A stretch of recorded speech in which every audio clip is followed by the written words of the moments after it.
Assalamualaikum warahmatullahi wabarakatuh. Selamat pagi semuanya.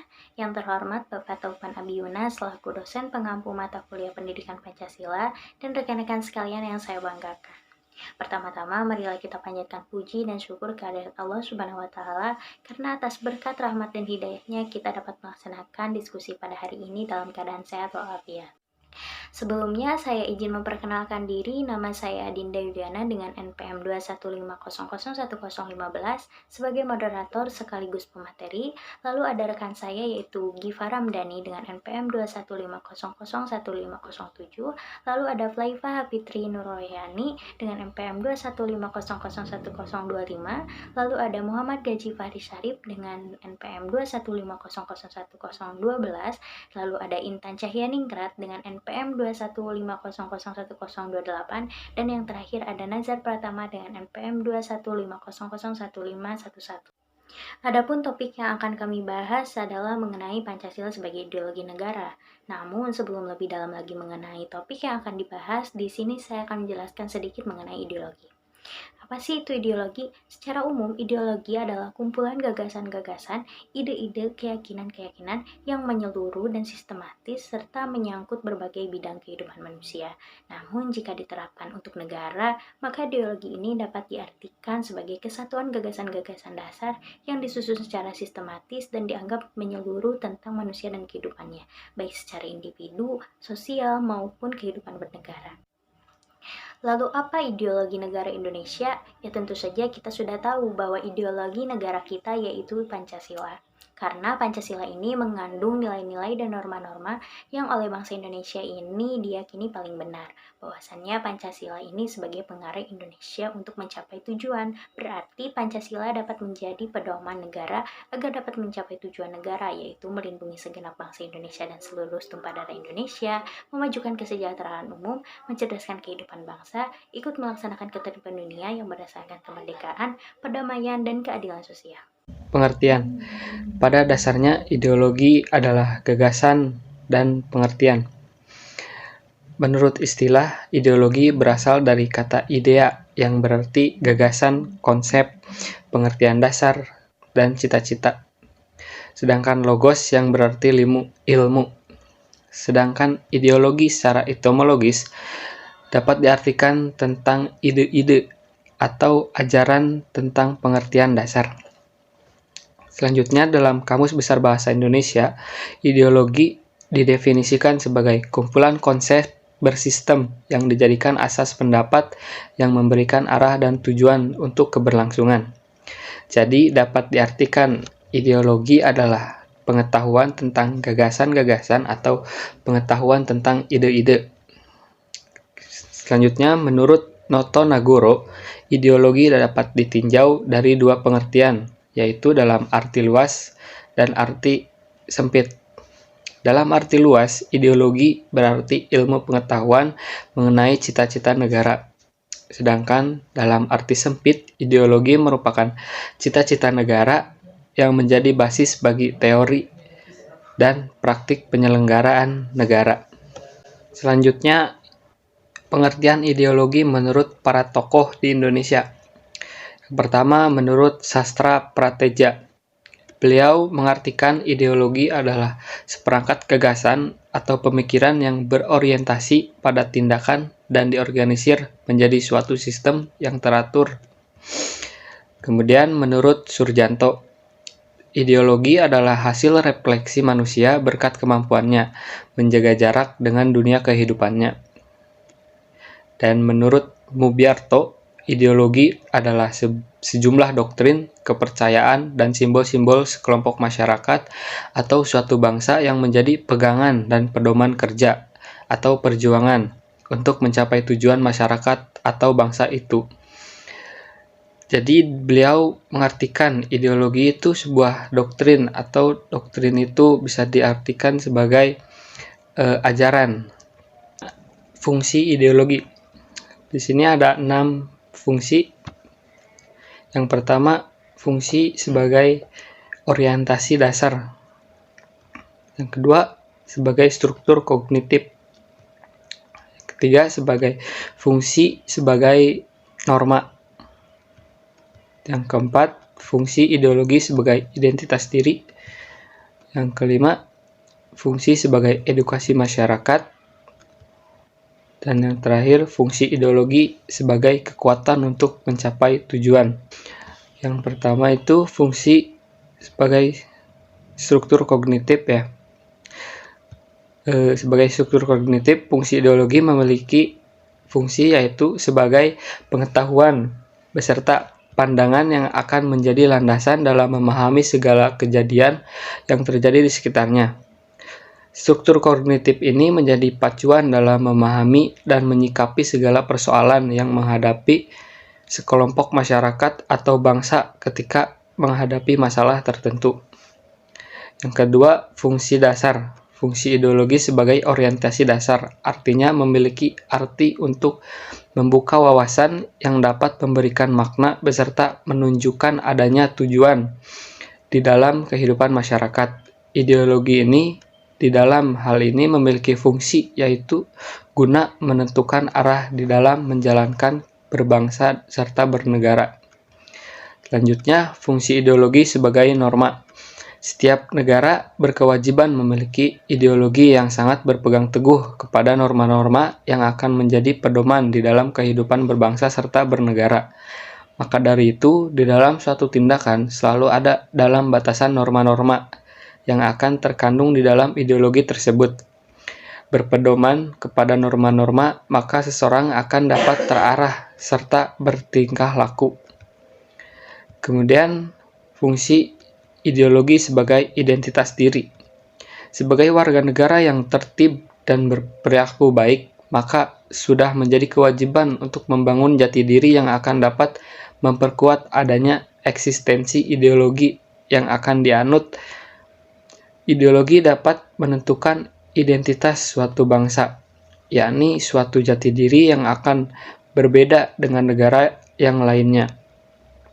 Kemudian, fungsi ideologi sebagai kekuatan untuk mencapai tujuan.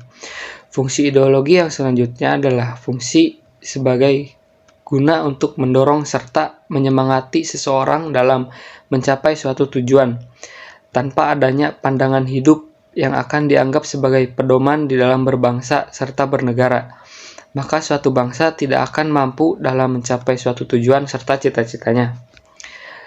Yang terakhir, fungsi ideologi sebagai sumber edukasi masyarakat.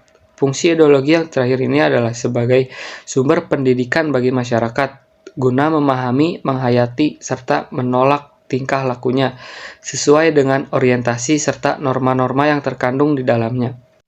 Untuk materi selanjutnya yaitu mengenai ciri-ciri ideologi. Yang pertama adalah ideologi terbuka. Menurut Kaelan, ideologi sebagai suatu sistem pemikiran atau sistem absurd, sehingga ideologi terbuka itu merupakan suatu sistem pemikiran terbuka. Ideologi terbuka adalah ideologi yang tidak dimutlakan atau dapat diartikan juga bahwa nilai-nilai dan cita-citanya tidak dilepaskan dari luar, melainkan digali dan diambil dari kekayaan rohani, moral, dan budaya masyarakat itu sendiri. Ideologi terbuka merupakan ideologi yang dapat berinteraksi dengan perkembangan zaman dan adanya dinamika secara internal, karena sifatnya yang lebih go on with the flow atau memiliki fleksibilitas yang tinggi terhadap perubahan zaman. Untuk ciri-ciri dari ideologi terbuka diantaranya yaitu 1. Bersumber dari masyarakat, artinya nilai dalam Pancasila bukan dipaksakan dari luar, melainkan digali dan diambil dari harta kekayaan rohani, moral, dan budaya masyarakat Indonesia sendiri. Yang kedua, hasil musyawarah dan konsensus masyarakat, artinya hasil keseluruhan Pancasila bukan diambil dari keyakinan ideologi sekelompok orang, tapi merupakan hasil musyawarah dan konsensus dari masyarakat itu sendiri. Yang ketiga, bersifat dinamis dan reformatif. Artinya Pancasila itu tidak bersifat kaku dan tertutup, melainkan menyesuaikan dengan perkembangan zaman dan perkembangan inspirasi, juga pemikiran akselerasi dari masyarakat. Yang keempat, tidak operasional, dan yang kelima, kuatnya kekayaan rohani, moral, dan budaya masyarakat. Yang kedua yaitu ada ideologi tertutup. Ideologi tertutup adalah ideologi yang bersifat mutlak, yakni pandangan hidup yang bersifat kaku dan tidak dapat dirubah-rubah kembali, sehingga ajaran yang menentukan tujuan serta norma politik dan sosial tidak dapat dipersoalkan lagi. Ideologi ini cenderung menuntut loyalitas yang tinggi terhadap dasar pemikiran, sekalipun merupakan hasil pemikiran dari satu golongan atau satu orang saja. Ideologi ini memakai pemaksaan dalam pemberlakuan dan dipatuhi setiap masyarakat yang koordinir oleh masyarakat elit atau kelompok masyarakat. Hal ini berarti bersifat otoriter yang dijalankan dengan totaliter. Untuk ciri-ciri dari ideologi tertutup ini diantaranya yaitu satu, bersumber dari golongan. Artinya sebuah cita-cita serta gagasan-gagasan yang bersumber dari sekelompok golongan tertentu dan bukan sesuatu hal yang telah diyakini atau berkembang di masyarakat sebelumnya. Dan ideologi ini digunakan untuk mengubah cara pandang masyarakat. Yang kedua yaitu minim pluralisme dan fleksibilitas. Yang ketiga bersifat totaliter, artinya mencakup atau mengurusi semua bidang kehidupan. Yang keempat yaitu bersifat dogmatis atau a priori, jadi dari isi ideologi ini tidak bisa diubah atau dimodifikasi berdasarkan pengalaman sosial, dan isinya juga tidak hanya nilai-nilai dan cita-cita, tetapi adanya tuntutan-tuntutan konkret dan operasional yang keras, mutlak, dan total. Yang terakhir yaitu adanya tuntutan yang wajib kepada masyarakat. Artinya menuntut masyarakat untuk mempunyai kesetiaan total dan kesetiaan untuk berkorban bagi ideologi tersebut. Macam-macam ideologi di dunia, yaitu yang pertama ideologi kapitalisme. Ideologi ini merupakan ideologi yang menjunjung kebebasan individu untuk melakukan akumulasi kapital individual. Inti dari paham kapitalisme ini adalah modal yang dikuasai pihak swasta, di mana negara tidak memiliki kekuatan, akan tetapi ekonomi dengan berperan sebagai pengawas saja. Tokoh ideologi kapitalisme adalah Adam Smith yang dikenal sebagai Bapak Ilmu Ekonomi, di mana awalnya paham ini hanya digunakan untuk menentang paham merkantilisme yang mana merupakan sumber pemahaman sumber modal utama dan merupakan sumber modal lainnya. Bahwasannya para pengusaha akan semakin kaya sedangkan para buruh akan semakin sedikit karena tidak ada intervensi dari pemerintah. Sehingga pemerintah di sini cenderung lemah bahkan tidak memiliki peranan menguntungkan. Negara yang dulu menerapkan paham kapitalisme ini yaitu diantaranya negara Inggris dan Amerika. Yang kedua ada ideologi liberalisme, yakni ideologi tentang kesetaraan sosial di mana pemerintah memiliki peran dominan atas individu. Para penganut liberalisme ini percaya untuk menciptakan tatanan dunia yang lebih baik dan maju harus berdasarkan pada kebebasan dan politik hingga agama. Ideologi ini menekankan kepada kebebasan setiap golongan untuk dapat mengekspresikan keinginan sendiri tanpa ada larangan dari pihak lainnya, seperti dari asal katanya yaitu liberal yang berarti kebebasan. Negara yang menganut ideologi ini seperti negara Amerika Serikat, Australia, Jerman, Inggris, Prancis, dan Jepang. Lalu yang ketiga ada ideologi Marxisme. Ideologi ini merupakan salah satu bentuk perlawanan Karl Marx terhadap ketidakadilan sistem ideologi kapitalisme. Ideologi Marxisme ini lahir berkat anggapan ideologi kapitalisme yang dianggap sebagai kesalahan yang besar karena akan semakin memperkaya pemilik modal dengan mengorbankan nasib kaum buruh yang menyedihkan. Negara yang pernah menganut paham ideologi ini adalah negara Cina, Kuba, Venezuela, Laos, dan Korea Utara. Lalu yang keempat ada ideologi sosialisme. Paham sosialisme ini muncul di abad ke-19 dari Prancis yang kemudian menyebar luas ke berbagai macam kalangan di seluruh dunia. Tokoh dari ideologi sosialisme ini sama seperti paham komunisme yaitu Karl Marx atas kritikannya terhadap kaum kapitalis yang menyengsarakan para buruh tani. Negara yang pernah menganut paham sosialisme ini adalah India, Afrika, Israel, Uruguay, Mesir, Aljazair, Irak, Syria, dan Palestina. Yang kelima ada ideologi komunisme. Ideologi komunisme ini adalah ideologi yang tujuannya untuk pembentukan masyarakat komunis, yaitu tatanan sosial ekonomi yang berstruktur di atas gagasan kepemilikan bersama atas alat-alat produksi dan tidak adanya kelas sosial, uang, dan negara. Ideologi komunisme modern mulai berkembang selama revolusi Prancis. Negara yang pernah menganut ideologi ini adalah negara Tiongkok, Kuba, Laos, Korea Utara, dan Vietnam. Lalu yang keenam ada ideologi nasionalisme. Ideologi ini bersumber pada semangat kebangsaan yang tinggi dan mengutamakan kepentingan nasional. Ideologi ini akan menitik beratkan kepada kedaulatan negara sebagai hal yang mutlak dan tidak boleh diganggu oleh pihak manapun. Negara yang menganut paham nasionalisme ini adalah negara Indonesia, negara Inggris, Prancis, Jerman, Amerika Serikat, dan negara Indonesia. Untuk yang ketujuh ada ideologi fasisme, di mana ideologi ini merupakan ideologi yang keras yang bertujuan mengatur segala bentuk aspek kehidupan mulai dari politik, ekonomi, budaya hingga aspek pribadi di dalam negara tersebut. Paham ini bertujuan membentuk partai tunggal di dalam negara sehingga hanya ada satu partai yang mengatur jalannya pemerintah negara. Negara yang menganut ideologi fasisme ini percaya bahwa pemimpin secara tunggal yang kuat dan otoriter mampu menciptakan kedaulatan dan kesejahteraan bagi banyak orang dalam sistem negara. Negara yang pernah menganut ideologi ini adalah negara Jerman, Italia, dan Jepang. Untuk yang kedelapan ada ideologi anarkisme. Ideologi anarkisme ini meyakini bahwa negara dan pemerintahan seharusnya ditiadakan karena keberadaannya hanya memberikan tekanan dan penindasan kepada kehidupan warga masyarakat. Paham anarkisme ini mengajarkan bahwa satu-satunya wewenang yang mempunyai kekuatan moral dan keabsahan adalah wewenang oleh setiap individu yang diberikan kepada dirinya. Negara yang pernah menganut paham anarkisme ini adalah negara Afghanistan, Rusia, Somalia, dan Irak. Dan yang terakhir yaitu ada ideologi demokrasi. Demokrasi merupakan salah satu dari jenis ideologi yang terkenal di seluruh dunia, di mana ideologi demokrasi ini adalah ideologi yang kekuasaan tertingginya berada di tangan rakyat, oleh rakyat, dari rakyat, dan untuk rakyat. Landasan pemikiran dari paham demokrasi adalah kekuasaan tertinggi berada di tangan rakyat lewat DPR sebagai lembaga pemerintah eksekutif, yudikatif, dan legislatif. Negara yang menganut paham demokrasi ini antara lain yaitu negara Denmark, Norwegia, Swedia, Amerika, Venezuela, Australia, Belgia, Selandia Baru, dan lain-lain. Pancasila sebagai ideologi negara. Kedudukan Pancasila sebagai ideologi oleh para penyelenggara negara yang berkuasa ditentukan pada masa Presiden Soekarno. Pancasila ditegaskan sebagai pemersatu bangsa. Penegasan ini dikumandangkan oleh Soekarno dalam berbagai pidato politiknya dalam kurun waktu dari tahun 1945 sampai 1960.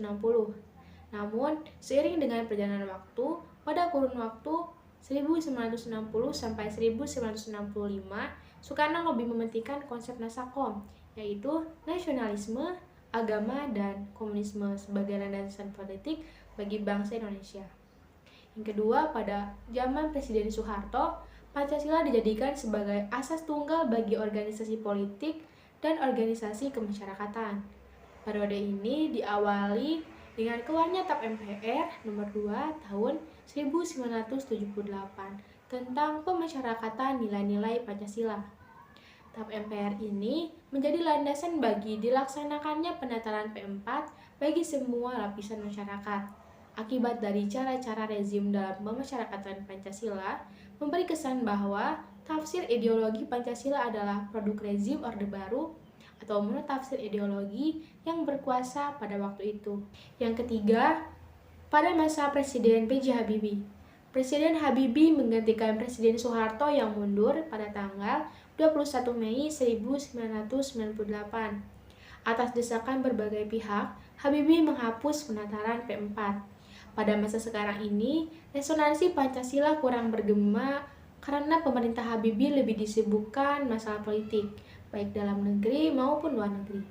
Di samping itu, lembaga yang bertanggung jawab terhadap sosialisasi nilai-nilai Pancasila dibubarkan berdasarkan Kepres nomor 27 tahun 1999 tentang pencabutan Kepres nomor 10 tahun 1979 tentang Badan Pembinaan Pendidikan Pelaksanaan Pedoman Penghayatan dan Pengamalan Pancasila atau BP7. Sebenarnya, dalam Kepres tersebut dinyatakan akan dibentuk lembaga serupa, tetapi lembaga khusus yang mengkaji, mengembangkan, dan mengawal Pancasila hingga saat ini belum ada. Yang keempat, pada masa Presiden Gus Dur. Pada masa pemerintahan Presiden Abdurrahman Wahid atau Gus Dur, muncul wacana tentang penghapusan TAP nomor 25 /MPRS tahun 1966 tentang pelarangan PKI dan penyebarluasan ajaran komunisme. Di masa ini, yang lebih dominan adalah kebebasan berpendapat, sehingga perhatian terhadap ideologi Pancasila cenderung melemah. Yang kelima, pada masa Presiden Megawati. Pada masa ini, Pancasila sebagai ideologi semakin kehilangan formalitasnya dengan disahkannya Undang-Undang Sisdiknas Nomor 20 Tahun 2003 yang tidak mencantumkan pendidikan Pancasila sebagai mata pelajaran wajib dari tingkat sekolah dasar sampai perguruan tinggi. Yang keenam, pada masa Presiden SBY. Pemerintahan SBY yang berlangsung dalam 2 periode dapat dikatakan juga tidak terlalu memperhatikan pentingnya Pancasila sebagai ideologi negara. Hal ini dapat dilihat dari belum adanya upaya untuk membentuk suatu lembaga yang berwenang untuk menjaga dan mengawal Pancasila sebagai dasar negara dan ideologi negara, sebagaimana diamanatkan oleh Kepres nomor 27 tahun 1999. Suasana politik lebih banyak ditandai dengan pertarungan politik untuk memperebutkan kekuasaan atau meraih suara sebanyak-banyaknya dalam pemilu.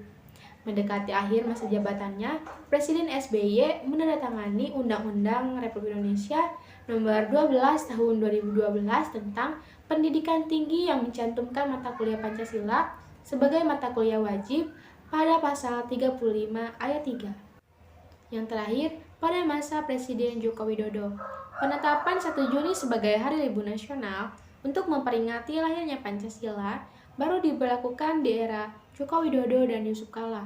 Ketetapan itu dibuat melalui Keputusan Presiden Nomor 24 Tahun 2016 tentang Hari Lahir Pancasila. Globalisasi sebagai tantangan ideologi. Salah satu tantangan yang paling dominan adalah globalisasi. Globalisasi merupakan era saling keterhubungan antara masyarakat suatu bangsa dengan masyarakat bangsa lain, sehingga masyarakat dunia menjadi lebih terbuka.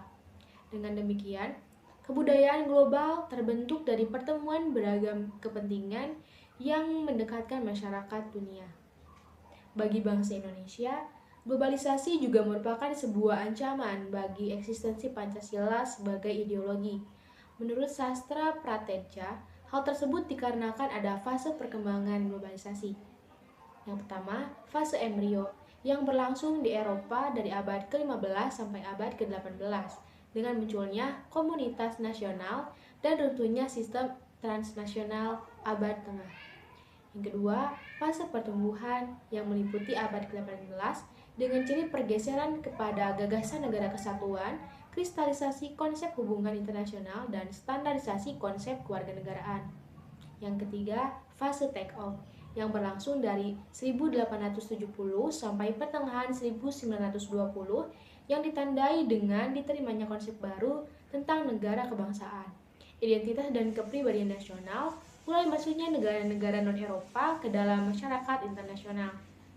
Yang keempat, fase perjuangan hegemoni yang dimulai pada tahun 1920 sampai dengan pertengahan 1960 yang ditandai dengan meningkatnya konflik internasional dan ideologis seperti kapitalisme, sosialisme, dan fasisme yang menggugah pikirannya tentang masa depan manusia yang diikuti terbentuknya Perserikatan Bangsa-Bangsa atau PBB.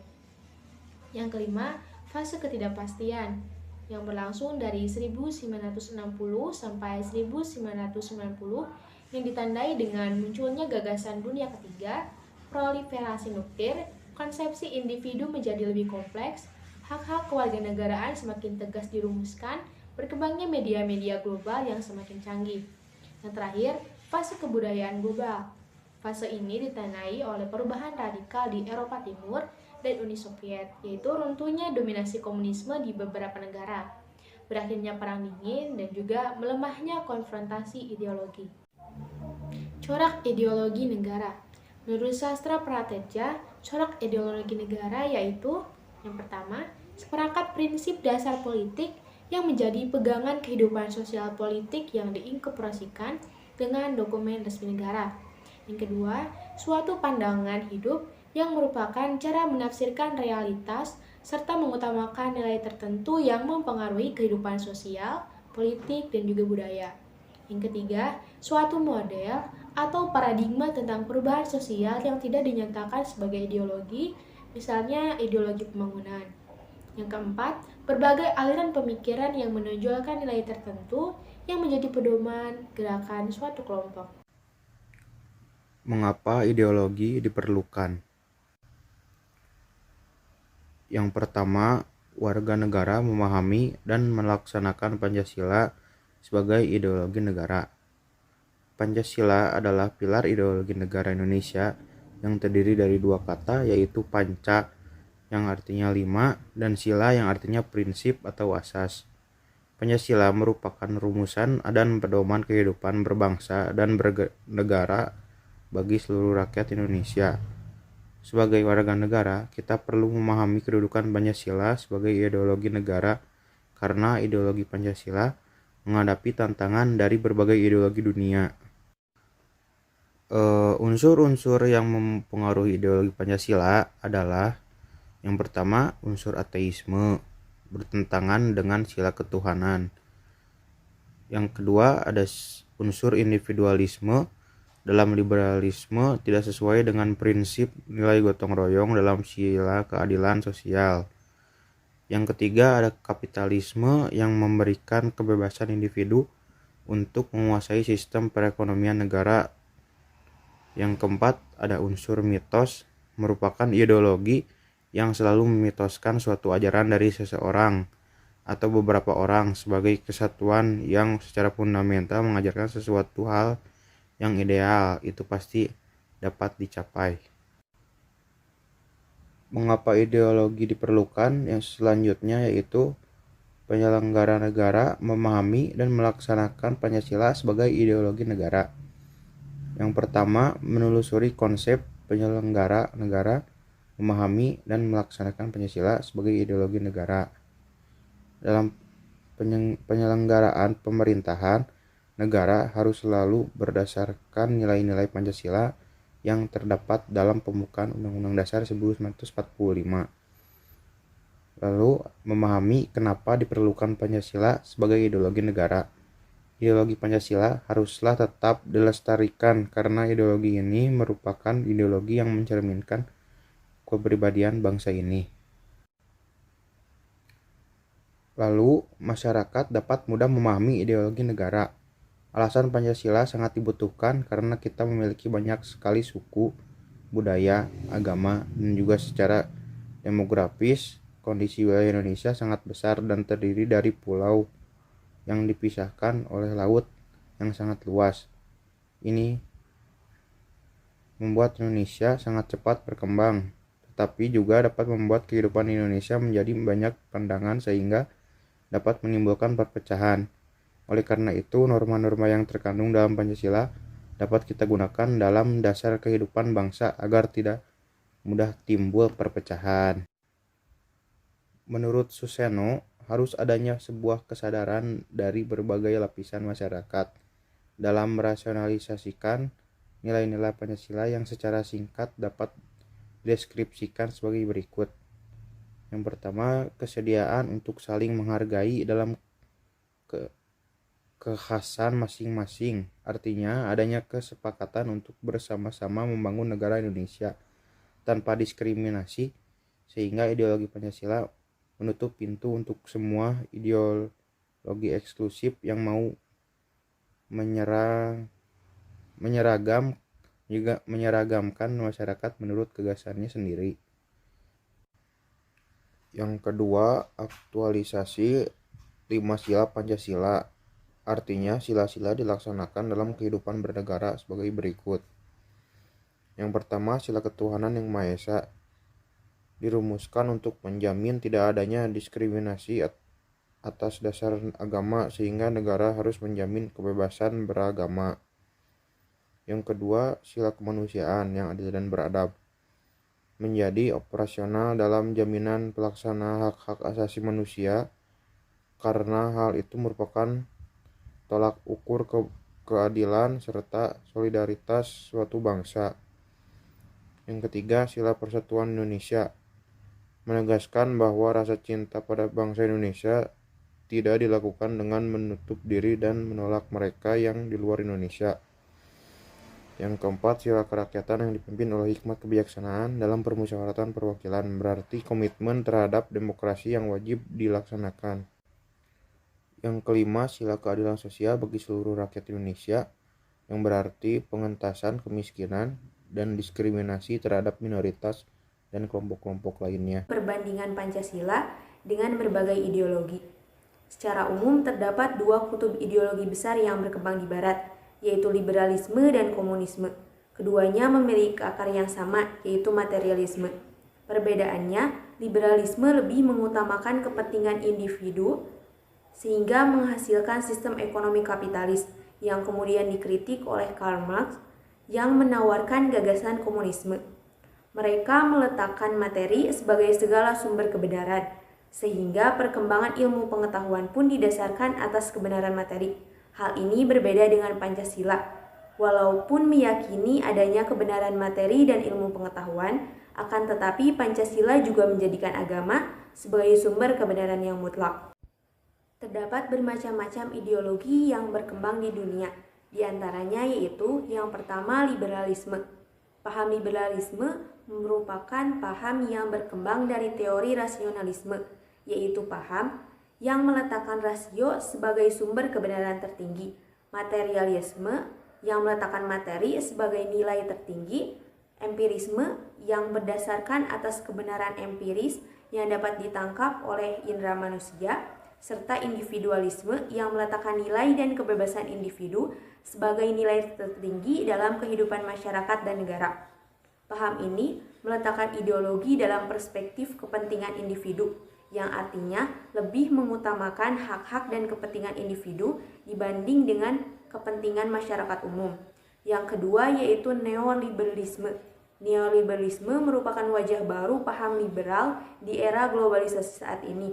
Oleh karena itu, neoliberalisme bukanlah suatu teori besar, melainkan serpihan teori kontemporer anti-intervensi yang kemudian dikembangkan dalam konteks historis dan politis. Asumsi dasar paradigma neoliberalisme menekankan adanya campur tangan pemerintah untuk melakukan intervensi terhadap sebuah kejadian ketika terjadi situasi yang kurang baik. Ketika pemerintah tidak mampu mengambil peran secara efektif, maka berbagai urusan ekonomi diserahkan sepenuhnya kepada pasar. Yang ketiga, ideologi sosialisme komunis. Paham ini adalah bentuk reaksi atas perkembangan masyarakat kapitalis sebagai hasil ideologi liberal. Konon individualisme, liberalisme, dan kapitalisme dianggap sebagai sumber penderitaan rakyat. Komunis muncul sebagai aksi penindasan terhadap rakyat kecil oleh kalangan kapitalis. Marx mengatakan bahwa kapitalisme yang memiliki hak milik pribadi yang menyebabkan penderitaan masyarakat. Maka hadirlah sosialisme yang meletakkan ideologi dalam perspektif kepentingan masyarakat. Dengan kata lain, negara wajib mensejahterakan seluruh masyarakat. Ideologi yang keempat adalah Marxisme-Leninisme.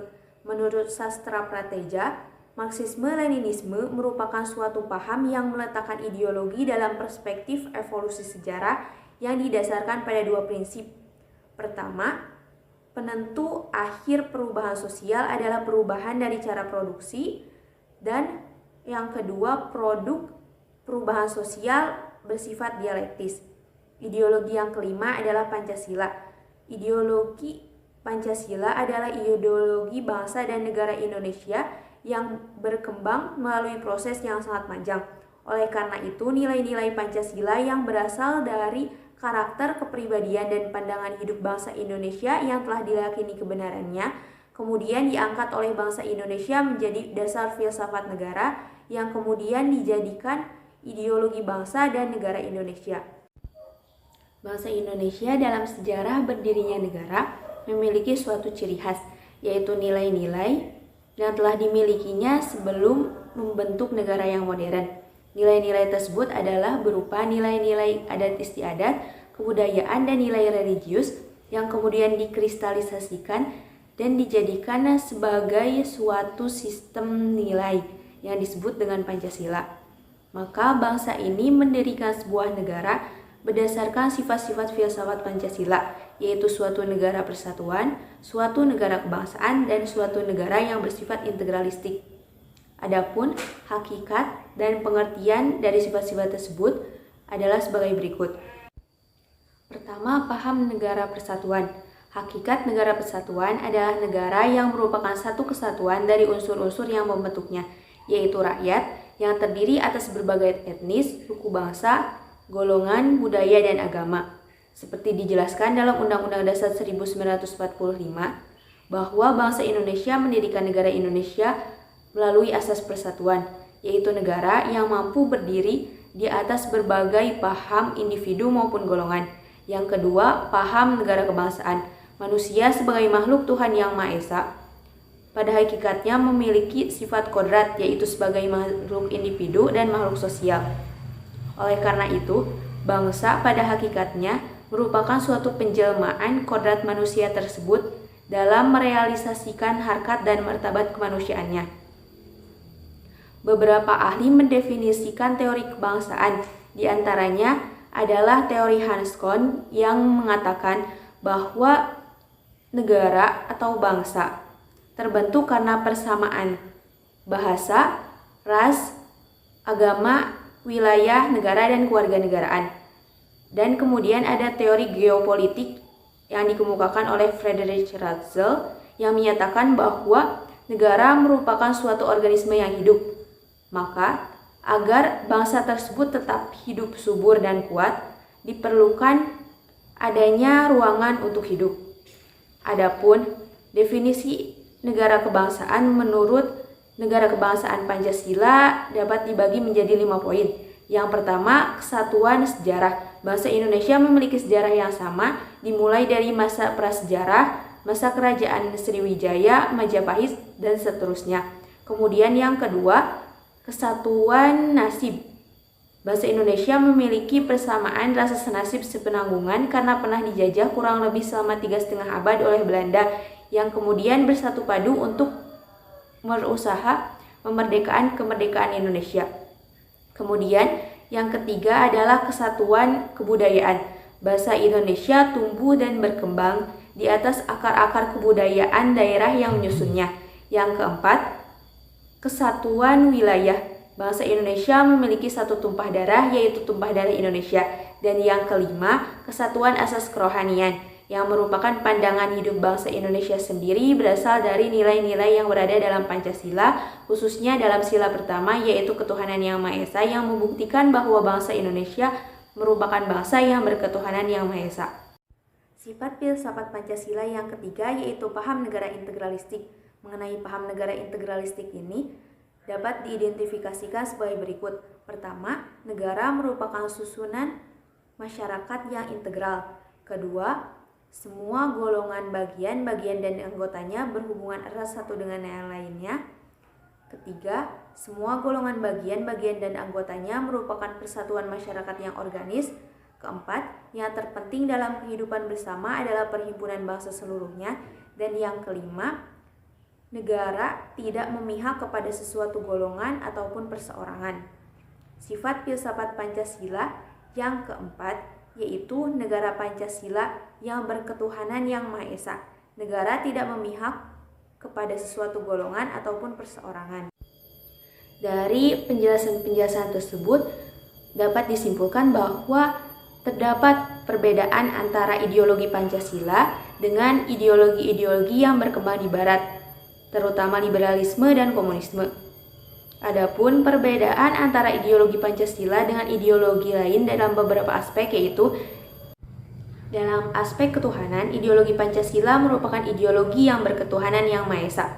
Sedangkan ideologi komunisme tidak mengakui adanya eksistensi agama dalam negara, sehingga cenderung ateis. Sedangkan ideologi liberalisme memisahkan antara urusan agama dengan urusan negara, sehingga urusan-urusan agama merupakan urusan pribadi individu masing-masing.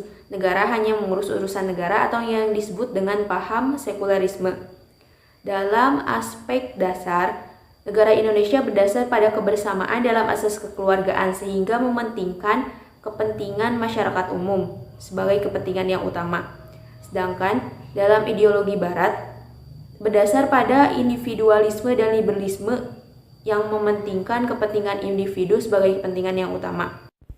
Dalam aspek pembentukan negara, ideologi Pancasila mengandalkan masyarakat atau negaranya membentuk konsensus antar anggota-anggotanya. Sedangkan ideologi Barat, pembentukan negara dilakukan melalui kontrak langsung antar individu-individu bebas. Kemudian dalam aspek pemilihan perwakilan masyarakat, dalam ideologi Pancasila perwakilan masyarakat diwakilkan baik oleh wakil daerah ataupun wakil dari sebuah badan yang dilakukan melalui musyawarah mufakat. Sedangkan pada ideologi Barat, perwakilan dipilih secara langsung melalui voting.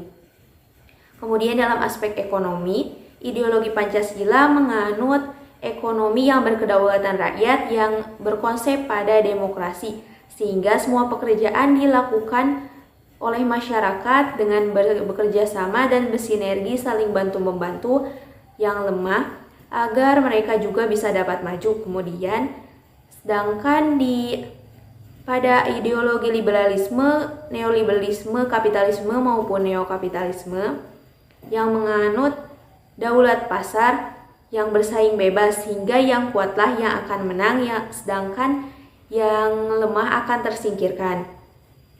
Kemudian pada aspek titik sentral substansial, ideologi Pancasila menjadikan peran rakyat sebagai titik sentral substansial. Sedangkan dalam ideologi liberalisme, neoliberalisme, kapitalisme maupun neokapitalisme menjadikan peran modal sebagai titik sentral substansial.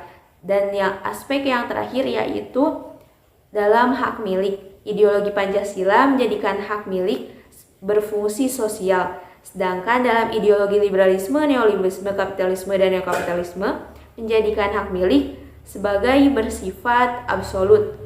Pancasila dan agama. Yang pertama, apa sih itu definisi dari negara Pancasila dan agama? Negara Pancasila adalah negara kebangsaan yang berketuhanan yang Maha Esa, yaitu bukan merupakan negara sekuler yang memisahkan antara agama dengan negara. Demikian juga bukan merupakan negara agama, yaitu negara yang mendasar atas agama tertentu. Negara agama menurut Dewantara menguraikan negara agama artinya konstitusi yang dibuat sebagai fondasi negara. Fondasi negara mencantumkan agama sebagai salah satu fondasinya. Dari sudut pandang konstitusional seperti ini, Indonesia jelas bukan negara agama. Yang kedua ada apa sih itu hakikat ketuhanan yang Maha Esa? Hakikat ketuhanan yang Maha Esa merupakan cita-cita kenegaraan kita untuk menanamkan nilai-nilai religius bagi bangsa Indonesia. Dalam kaitan dengan tertib hukum di Indonesia, maka secara material nilai ketuhanan yang Maha Esa harus merupakan sumber bahan dan sumber nilai bagi hukum positif di Indonesia. Tetapi Indonesia juga tidak memiliki indikator-indikator untuk disebut sebagai negara sekuler secara tugas. Negara sekuler artinya negara melepaskan diri dari hegemoni agama. Agama menjadi salah satu faktor penting untuk menjalankan kehidupan bersama. Apa sih hubungan Pancasila agama dengan ideologi? Agama dapat menjadi sumber bagi suatu ideologi. Di saat ideologi bersumber dari agama, maka akan ditemukan suatu bentuk negara teokrasi, yakni sistem pemerintahan negara yang berlandaskan pada nilai-nilai agama tertentu. Apabila suatu negara bercorak teokrasi, maka pada umumnya segala bentuk peraturan hukum negara berasal dari doktrin agama tertentu, dan pemimpin negara teokrasi umumnya adalah pemimpin agama. Dinamika dan tantangan Pancasila sebagai ideologi negara. Yang pertama, dinamika Pancasila. Terlebih dahulu saya akan menjelaskan mengenai dinamika Pancasila sebagai ideologi negara. Dinamika Pancasila sebagai ideologi negara dalam sejarah bangsa Indonesia memperlihatkan adanya pasang surut dalam pelaksanaan nilai-nilai Pancasila. Pancasila sebagai ideologi negara dalam masa pemerintahan Presiden Soekarno, sebagaimana diketahui bahwa Soekarno termasuk salah seorang perumus Pancasila, bahkan penggali dan memberi nama untuk dasar negara. Dalam hal ini, Soekarno memahami kedudukan Pancasila sebagai ideologi negara. Namun, dalam perjalanan pemerintahannya, ideologi Pancasila mengalami pasang surut karena dicampur dengan ideologi komunisme dalam konsep Nasakom. Lalu Pancasila juga sebagai ideologi dalam masa pemerintahan Presiden Soeharto diletakkan pada kedudukan yang sangat kuat melalui TAP MPR nomor 2 tahun 1978 tentang pemasyarakatan P4 pada masa Soeharto. Ini pula ideologi Pancasila menjadi asas tunggal bagi semua organisasi politik atau Orpol dan organisasi masyarakat atau Ormas. Pada masa era reformasi, Pancasila sebagai ideologi negara mengalami pasang surut dengan ditandai beberapa hal, seperti enggaknya para penyelenggara negara mewacanakan tentang Pancasila, bahkan berujung pada hilangnya Pancasila dari kurikulum nasional, meskipun pada akhirnya timbul kesadaran penyelenggara negara tentang pentingnya pendidikan Pancasila di perguruan tinggi. Tantangan terhadap Pancasila sebagai ideologi negara. Yang pertama ada faktor eksternal. Faktor eksternal, pertarungan ideologi. Yang pertama ada pertarungan ideologis antara negara-negara superpower, antara Amerika Serikat dan Uni Soviet antara 1945 sampai 1990 yang berakhir dengan bubarnya negara Soviet, sehingga Amerika menjadi satu-satunya negara superpower. Yang kedua, ada menguatnya isu kebudayaan global yang ditandai dengan masuknya berbagai ideologi asing dalam kehidupan berbangsa dan bernegara karena keterbukaan informasi. Yang ketiga, meningkatnya kebutuhan dunia sebagai akibat pertambahan penduduk dalam kemajuan teknologi sehingga terjadi eksploitasi terhadap sumber daya alam secara masif. Dampak konkretnya adalah kerusakan lingkungan seperti banjir dan kebakaran hutan. Yang kedua ada faktor internal. Yang pertama, ada pergantian rezim yang berkuasa melahirkan kebijakan politik yang berorientasi pada kepentingan kelompok atau partai sehingga ideologi Pancasila sering terabaikan. Yang kedua, penyalahgunaan kekuasaan atau korupsi mengakibatkan rendahnya kepercayaan masyarakat terhadap rezim yang berkuasa sehingga kepercayaan terhadap ideologi menurun drastis. Ketidakpercayaan terhadap partai politik juga berdampak terhadap ideologi negara. Mungkin dapat disimpulkan dari pemaparan keseluruhan materi yang telah rekan-rekan saya sampaikan bahwasannya Pancasila sebagai ideologi negara itu merupakan nilai dasar serta untuk mengatur pemerintahan negara atau dengan kata lain konsekuensi seluruh pelaksanaan dan penyelenggaraan negara, di mana Pancasila ini sumber dari segala hukum yang secara konstitusional mengatur negara beserta unsur-unsurnya yang meliputi rakyat, wilayah, dan negara. Lalu pentingnya Pancasila sebagai ideologi negara bagi mahasiswa adalah untuk memperlihatkan peran ideologi sebagai penuntun moral dalam kehidupan bermasyarakat, berbangsa, dan bernegara. Di samping itu, Pancasila sebagai ideologi negara pada hakikatnya mengandung dimensi realitas, idealitas, dan fleksibilitas yang memuat nilai-nilai dasar, cita-cita, dan keterbukaan, sehingga mahasiswa mampu menerima kedudukan Pancasila secara akademis. Sekian presentasi dari kelompok kami. Mohon maaf bila ada kesalahan dan kekurangannya, baik itu materi yang disajikan ataupun penyampaian materi yang kurang baik. Sekian dan terima kasih. Wassalamualaikum warahmatullahi wabarakatuh.